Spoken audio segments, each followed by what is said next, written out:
मैं जहां देख सकता हूं मुझे लोग ही लोग दिखते हैं, बाकी कुछ दिखता ही नहीं है।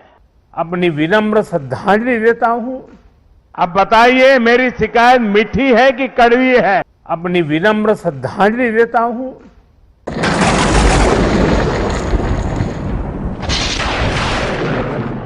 प्रधानमंत्री अगर तब मान जाते तो अब रोना नहीं पड़ता, अगर तब सचेत होते तो अब लाखों आत्माओं को श्रद्धांजलि नहीं देनी पड़ती।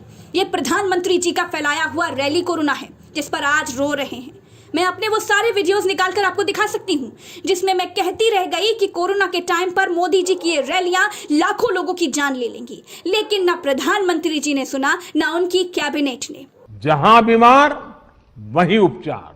देश ने जहां बीमार वहां लाशों के अंबार देखे हैं, जहां बीमार वहां मांस नोचने को कुत्ते तैयार देखे हैं। देश ने जहां बीमार वहां हाहाकार देखा है। इन सब के बाद आपने जहां बीमार वहां उपचार ये बताने में बड़ी देर कर दी है। बातों के बताशे बनाने में देश पहले ही से बहुत आगे था। अगर ऐसा ना होता तो भले ही लोग प्राकृतिक आपदाओं और महामारियों में मरते, लेकिन उनको ऑक्सीजन मिलती, उनको अस्पताल मिलते, उनको बेड मिलते, उनको इंजेक्शन मिलते, उनको श्मशान मिलते। हम अपनी सारी नाकामियां, देश में किया गया नरसंहार बातों के बताशों के पीछे ही तो छिपाते आए हैं। तिवारी जी ने बहुत विस्तार से मुझे बताया कि उन्होंने पीडियाट्रिक के लिए बच्चों को अगर कोरोना होता है क्या क्या करना चाहिए, पूरी व्यवस्था विकसित की। और काफी अच्छा लगा मुझे कि well in advance productively Uttar Pradesh सरकार इस पर काम कर रही है। मोदी जी यूपी के मुख्य सचिव तिवारी जी ने बताया और आपने मान लिया और आपको काफी अच्छा भी लगा। क्या आपने तिवारी जी से पूछा कि ओ तिवारी जी, लखनऊ श्मशान घाट कैसे बन गया? जब इतना अच्छा काम किए हैं तो शमशान में लाशों की जगह कैसे कम पड़ गई? क्यों अस्पतालों के बाहर लोग तड़प तड़प कर मर गए? तिवारी जी ने बता दिया और आपको अच्छा लग गया। क्या आपको मालूम है कि जिस लखनऊ में तिवारी जी का दरबार है वहां कितने लोगों की मौतें हुई? आप पूछते तो पता चलता तिवारी जी ने कितना तगड़ा काम करके दिखाया है। तारीफ के बदले तारीफ सुनने का खेल बंद कीजिए। देश अब भी तड़प रहा है। तिवारी से नहीं, शमशान के अधिकारी से पूछिए कितना अच्छा काम हुआ है। जैसे कि आप जानते हैं कि इंडिया का क्रिकेट प्रीमियर लीग शुरू हो चुका है, तो आप 1xBet पर अपने मनपसंद खेल में सही अंदाजा लगाकर ईमानदारी से पैसे कमा सकते हैं। पेटीएम, बैंक और दूसरे आसान तरीकों से जीती गई राशि निकाल सकते हैं। शुरुआत में खेलने के लिए प्रोमो कोड का इस्तेमाल करने पर पहले $100 आपको बिल्कुल फ्री मिल जाएंगे। अपने पसंदीदा मैच पर दाव लगाइए और पैसे कमाइए। कमेंट बॉक्स में प्रोमो कोड का लिंक है। खेल में हार जीत का जोखिम होता है, इसका ध्यान जरूर रखें। दिमागी बुखार से हर वर्ष हजारों बच्चों की दुखद मृत्यु हो जाती थी, अनगिनत। और आपको याद होगा आज हमारे योगी जी जो मुख्यमंत्री जी हैं, वे जब पहले सांसद थे पार्लियामेंट में, इन बच्चों की जिंदगी को जिस प्रकार से बच्चों की मृत्यु एक के बाद होती रहती थी, वो फूट फूट करके पार्लियामेंट में रोए थे।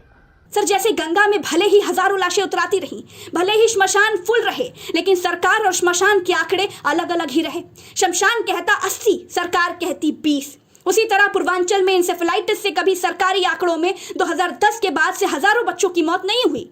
2010 में 553 मरे, 2011 में 606 मरे, 2012 में 580 मरे, साल 2013 में 656 मरे, साल 2014 में 661 मरे, साल 2015 में 521 मरे, साल 2016 में 694 मरे।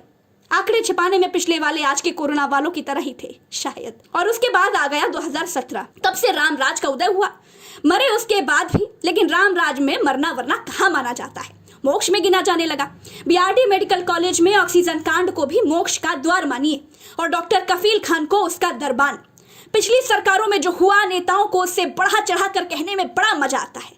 मोदी जी को हजारों का उच्चारण करने में अच्छा लगता है, लेकिन एक साल में हजारों का आंकड़ा सरकारी रजिस्टरों में दर्ज ही नहीं हुआ। इंसान के नाते मोदी जी ठीक कह रहे हैं, मरते हजारों ही होंगे, लेकिन उनकी ही सरकार की तरह दूसरी सरकारों को भी आंकड़े छिपाने का मंत्र मालूम होगा।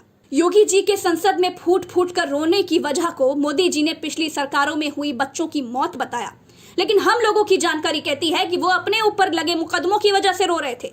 2006 के दंगों में उनको 12 दिन जेल में रहना पड़ा था। अपनी सुरक्षा के लिए लोकसभा अध्यक्ष सोमनाथ चटर्जी के आगे रोए थे। दोस्तों, योगी जी को बच्चों की मौतों से चिंता होगी, लेकिन जिस फूट फूट कर रोने की बात मोदी जी करते हैं उसका एकमात्र वीडियो यही है। सार्वजनिक तौर पर वो अपने लिए ही रोए थे, बाकी रोने का क्या है, कोई कभी भी रो सकता है।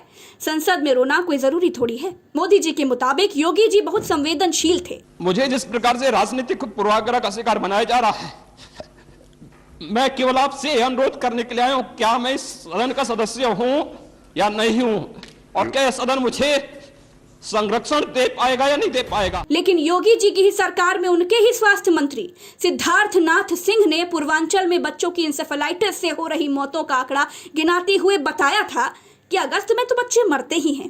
खैर दोस्तों, चलते हैं। राम राम, दुआ सलाम, जय हिंद। जनता जनार्दन का राजी नाराजी के स्वर को भी सुनना पड़ता है।